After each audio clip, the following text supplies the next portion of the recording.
अब देखिए अगला श्लोक है, अद्वितीय अनुपम सुंदरता। भगवान की सुंदरता कैसी है?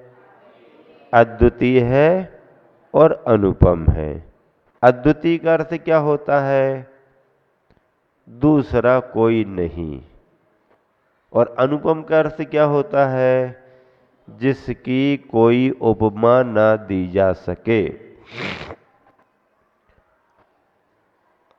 सबकी उपमा दी जा सकती है, लेकिन जिसकी उपमा ना दी जा सके वो अनुपम, न उपमम अनुपम, और न द्वितीय अद्वितीय। अद्वितीय केवल एक ही। किसी की दुकान पर जाओ और अगर कोई श्राविका लेडीज साड़ी खरीदना चाहती है और बताते बताते अगर दुकानदार ने कह दिया कि देखो बहन जी, बिल्कुल एक ही पीस आया है इस साड़ी का, हाँ एक ही पीस है, और विशेष रूप से हम लाए हैं इसको सूरत से। कहां से? सूरत से लाए। अब गांव में किसी के पास नहीं है ये वाली, अभी गठान खोली है, किसी को अभी हमने दी नहीं है, आप चाहो तो ले लो। एक ही है, दूसरी नहीं है, तो आपके मन में क्या आएगा? पैसा ज्यादा लग जाए तो लग जाए, लेकिन एक ही है ना, इसको तो हम खरीद करके रहेंगे, क्योंकि अद्वितीय है। दूसरा पीस होता, तीसरा पीस होता तो नहीं जमता। अद्वितीय एक ही है। आपको उसका कितना महत्व मालूम होता है? कितना महत्व मालूम होता है? हाँ, क्यों? क्योंकि दूसरे के पास नहीं है। व्यक्ति का रस, उसकी खुशी इस पर ज्यादा टिकी होती है कि हमारे पास ही हो और दूसरे के पास ना हो। अगर कोई वस्तु अच्छे तरीके से किसी को बता रहा है, देखो मैं ये लाया, बम्बई गया था, ऐसा लाया वैसा लाया, किसी के पास नहीं है, ऐसा वैसा करके बहुत खुश हो रहा हो, और उसी समय वो पेटी में से निकाल करके उससे कोई बड़ा आइटम, तुम क्या बताते हो मैं दिल्ली से ये लाया, तो उसकी खुशी खत्म हो जाए, आधी हो जाएगी। अरे भैया तुम दिल्ली से ले आए। हाँ, मतलब व्यक्ति को खुशी इस बात की होती है कि हमारे पास हो और दूसरे के पास ना हो। ये तो संसार में चलता रहता है, इसमें कोई बुराई नहीं है। हाँ, कोई ऐसा करता है खुश होता है तो वो बुरा आदमी, ऐसा नहीं कह सकते, बल्कि उसके पास है, उसकी वो खुशी मना रहा है। तुम्हें दुख किस बात का है? तुम्हें खुश होना, तुम भी लेकर के आ जाओ। हाँ, तो ऐसा करके अद्वितीय हमारे भगवान कैसे हैं? अनुपम और अद्वितीय हैं। किस रूप में अनुपम और अद्वितीय हैं?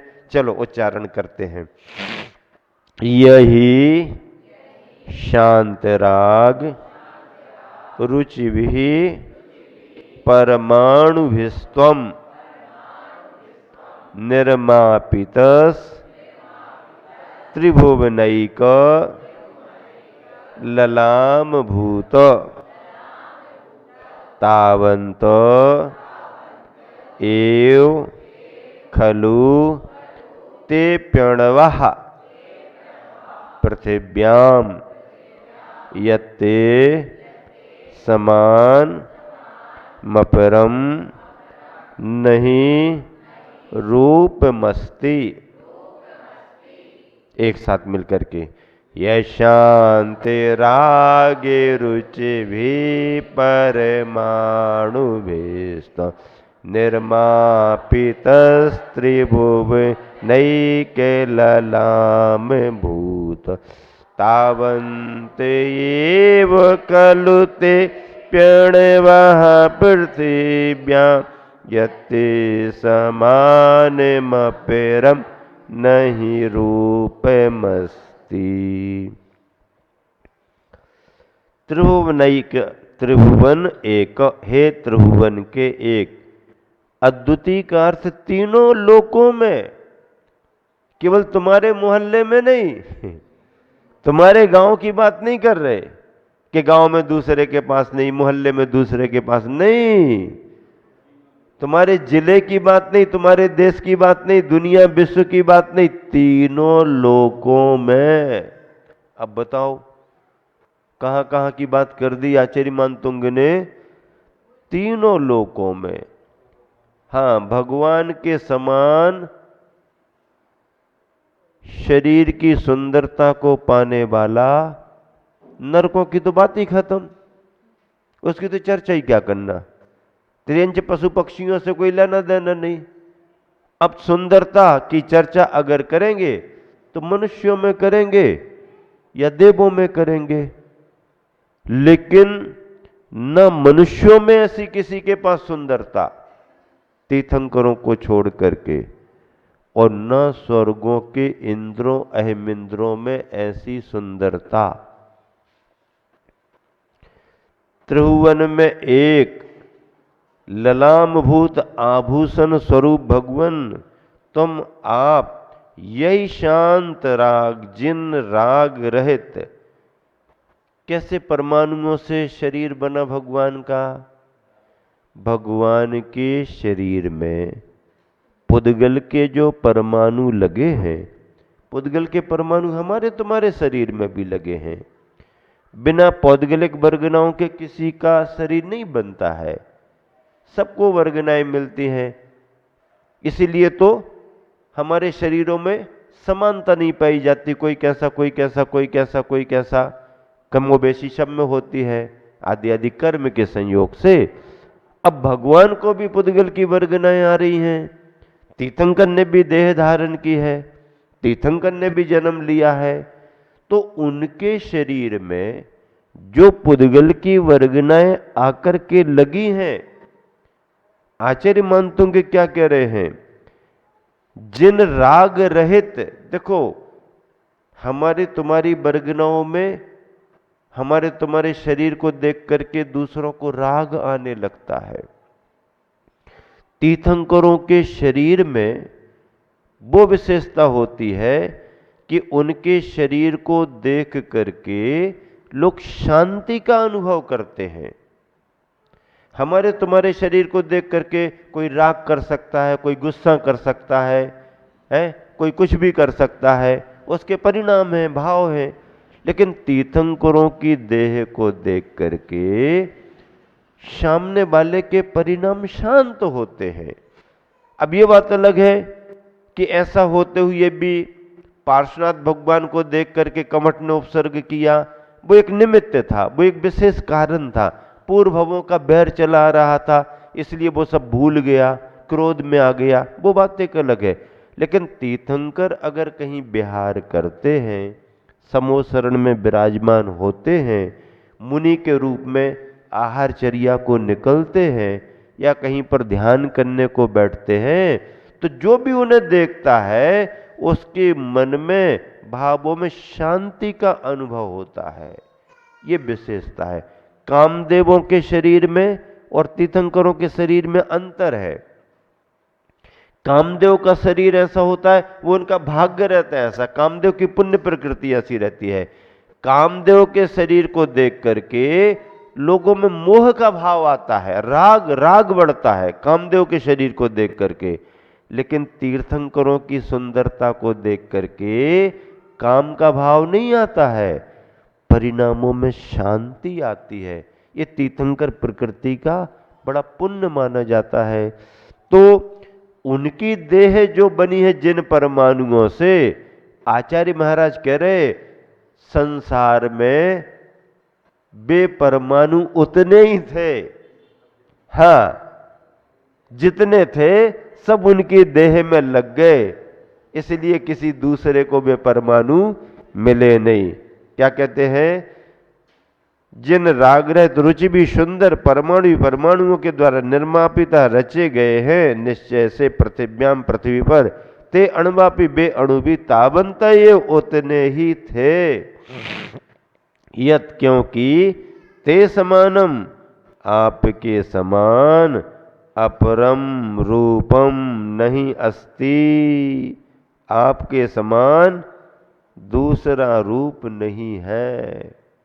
भावार्थ, हे जिनेन्द्र भगवन, जिन शांत सुंदर परमाणुओं से आपकी रचना हुई है, अर्थात आपके देह की रचना हुई है, ऐसा लगता है। आचार्य प्रवर मानतुंग स्वामी कह रहे हैं कि ऐसा लगता है कि लोक में वे उतने ही परमाणु थे, इसलिए आपके समान सुंदर कोई दूसरा रूप नहीं है। तीर्थंकरों की महिमा बहुत अलग है, उनका पुण्य बहुत अलग है। एक ही भव का नहीं, भव भवांतर का पुण्य है।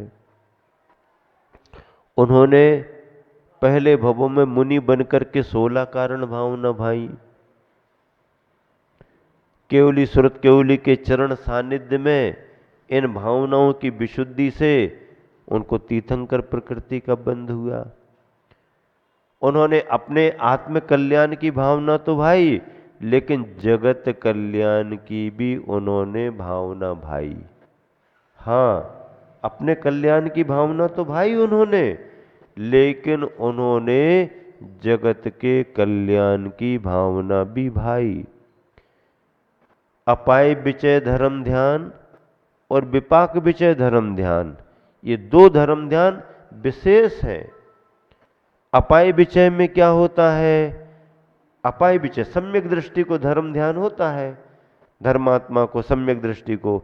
तो अपाय विचय में सम्यक दृष्टि क्या सोचता है कि क्या सोचता है कि सभी जन अपाय विचय में देखो, ये संसार में जितने भी जीव हैं, ये कर्म की वजह से ही सुखी और दुखी हैं। इनका दुख दूर कैसे हो?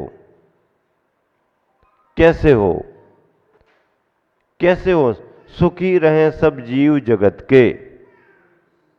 मेरी भावना में आया ना? अरे मेरी भावना तो लिखने वाले ने उस नाम से लिखी, लेकिन ये तो रोज सुबह शाम की भावना है। इसमें क्या तुम्हारा लग रहा? कोई सामग्री नहीं लगी, कोई चढ़ाया नहीं, कोई दिया नहीं, बस भावना तो भाव आप। अपाय विचय और विपाक विचय। अपाय विचय का मतलब है सभी प्राणियों का दुख दूर हो, सभी प्राणियों का दुख दूर हो, सभी प्राणियों का दुख दूर हो, कोई बीमार ना रहे, कोई परेशान ना हो, कोई दुखी ना हो, किसी के परिवार में कोई परेशानी ना आए, ऐसी भावना भाता है। हमारे तुम्हारे हाथ में तो नहीं है कि हमने कह दिया तो कोई दुखी नहीं होगा, हमारे तुम्हारे हाथ में नहीं है, लेकिन हमारे तुम्हारे भावों में तो है ना। वो तो उसके भाग्य से होगा, सुखी होगा तो उसका भाग्य होगा, दुखी होगा तो उसका भाग्य होगा। कर्म सिद्धांत है, हम कर्म सिद्धांत को लेकिन दुखी देख करके ये जीव सुखी हो, ये जीव सुखी हो, सभी जीव सुखी हो, सर्वे भवन्तु सुखिना, सर्वे भवन्तु सुखिना, सुखी रहें सब जीव जगत के, सुखी रहें सब जीव जगत के, कोई परेशान ना हो, ऐसी भावना सम्यक दृष्टि भाता है, भाता ही है। और ऐसी भावना में परिचित अपरिचित का अंतर नहीं करना पड़ता। ये परिचित दिख रहा तो इसके बारे में भावना भाएंगे, अपरिचित तो इसके बारे में भावना नहीं भाएंगे। ये हमारी समाज का है तो इसकी भावना करेंगे, ये दूसरी समाज का है नहीं, ये हमारे गांव का है तो करेंगे, दूसरे गांव का नहीं। यहां तक कि तिर्यंच पशु पक्षी भी क्यों ना हो, सभी के प्रति सभी जीव सुखी कैसे हो, दुख दूर कैसे, ये अपाय विचय धर्म ध्यान। और विपाक विचय में क्या करना पड़ता है? विपाक विचय में मैं भाव तो भा रहा हूं कि सबका दुख दूर हो जाए, लेकिन जो सुखी हैं उनके पुण्य का उदय है, और जो दुखी परेशान हो रहे हैं किसी न किसी रूप में इनका अभी अशुभ कर्म चल रहा है।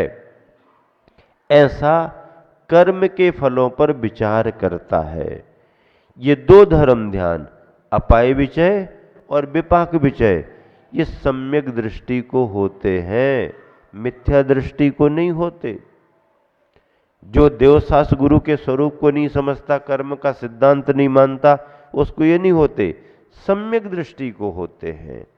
और ऐसे अपाय विचय, विपाक विचय आदि आदि धर्म ध्यान को तीर्थंकर अपने पूर्व भाव में बहुत अंतरंग भावों से भाते आए हैं। विश्व का कल्याण हो, विश्व में शांति हो, विश्व का कल्याण हो, विश्व में शांति हो, कहीं कोई भूकंप ना आए, कहीं कोई बाढ़ ना आए, कहीं कोई अग्नि से, देखो बड़े बड़े जंगल अग्नि में समाप्त हो जाते हैं, पेड़ पौधे समाप्त होते हैं, फिर उसमें रहने वाले जानवर भी अग्नि में जल जाते हैं। अभी पेड़ों की कितनी कटाई करी गई है, उसका दुष्परिणाम क्या निकला? पेपर में नहीं पढ़ा आप लोगों ने, समाचारों में नहीं सुना है?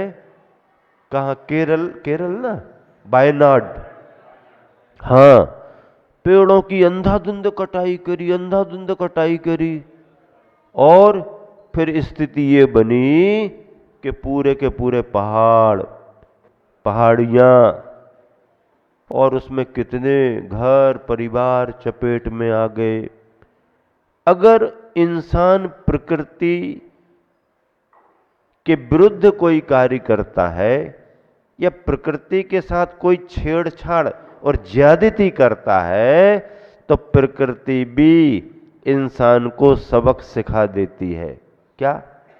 प्रकृति भी इंसान को, ये इंसान किसी से नियंत्रित नहीं होता, ये इंसान वैसे किसी से नियंत्रित नहीं है, इसे तो प्रकृति ही नियंत्रित करती है। हाँ, जब झटके देती है ना, ऐसे कोई भगवान को याद नहीं करेगा। और कोरोना की लहर आने लगे तो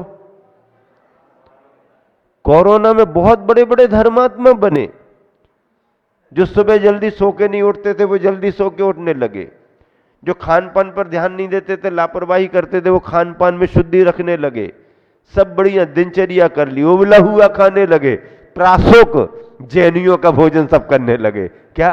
तुम्हारा उबला हुआ प्रासुक, गर्म पानी पीने लगे, घूमना फिरना शुरू कर दिया।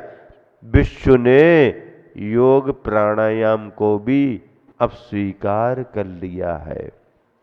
पहले योग प्राणायाम को धर्म से जोड़ते थे, अब पूरी दुनिया ने उसके फायदे देख करके योग प्राणायाम को सभी देशों ने स्वीकार किया, और उसको योग दिवस, अंतर्राष्ट्रीय योग दिवस, भारतीय देन है ये, दुनिया में कहीं इसका चलन नहीं था। हमारे जैन ग्रंथों में, हमारे भारतीय ग्रंथों में सब लिखा, मान लिया। तो ये प्रकृति का जो कहर होता है वो इंसान को ठीक ठाक करता है। चलिएगा, बहुत अच्छा दोहा पढ़ो।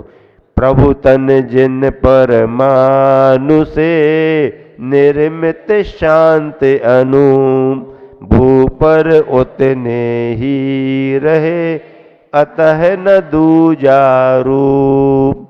उतने ही परमाणु थे जो भगवान में लगे, इसलिए प्रभु से हट करके किसी दूसरे का रूप स्वरूप वैसा नहीं है।